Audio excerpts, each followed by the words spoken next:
Well, today we finished the wall. We got rid of the patio door and built this 2x8 exterior wall.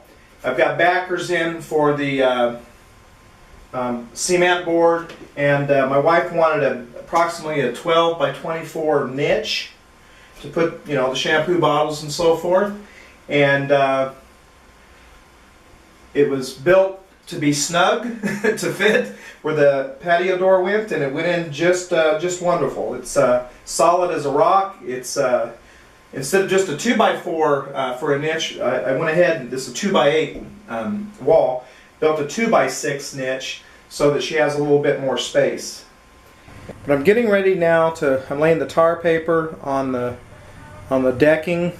You have to do that as a some people call it for slippage. Some people say it's just to keep the wood from sucking up the moisture out of the concrete or the deck mud.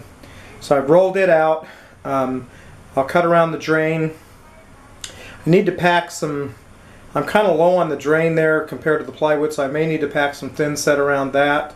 I'll see once I get that cut, and I'll be putting the lathing wire, or it's like chicken wire. It's a heavy gauge chicken wire type stuff in there. I think they call it hardware cloth.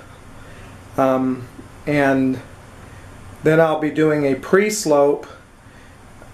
What I discovered is the back wall there is a little higher than I expected, so there's almost a kind of a pre-slope already there.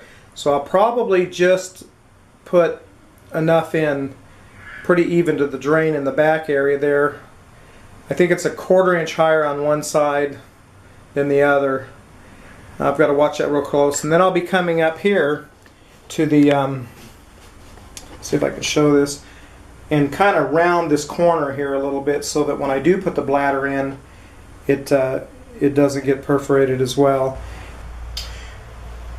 Well, here I am again. Last night I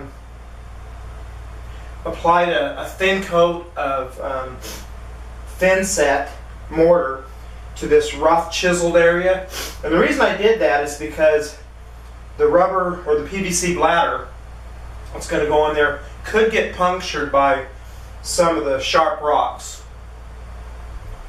typical of what's in cement when it's been chiseled.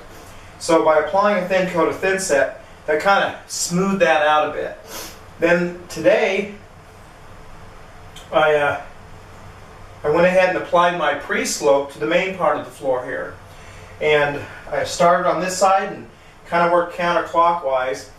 And then I came across the face of the foundation of the house with a nice soft little curve, so that when we apply that PVC membrane, it'll be a nice smooth transition. Now we've decided to go ahead and put a 1/2 inch high dam.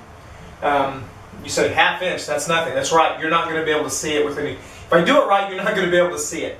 It's going to be a 1/2 inch piece of plywood wrapped with tar paper and hardware cloth or chicken wire so that it'll hold the mortar. And it's going to be right here at the very end. And that's going to give me a little more height there so that I can work that membrane all the way up to it.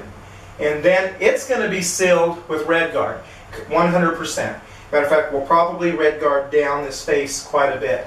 But what we're doing here is we're making sure that this slope is as smooth as possible, so we won't have too many wrinkles in that membrane, because we have to fold it up the back corners. We have to have 6 inches coming up the sides and bring it as far up, out of the shower as we can.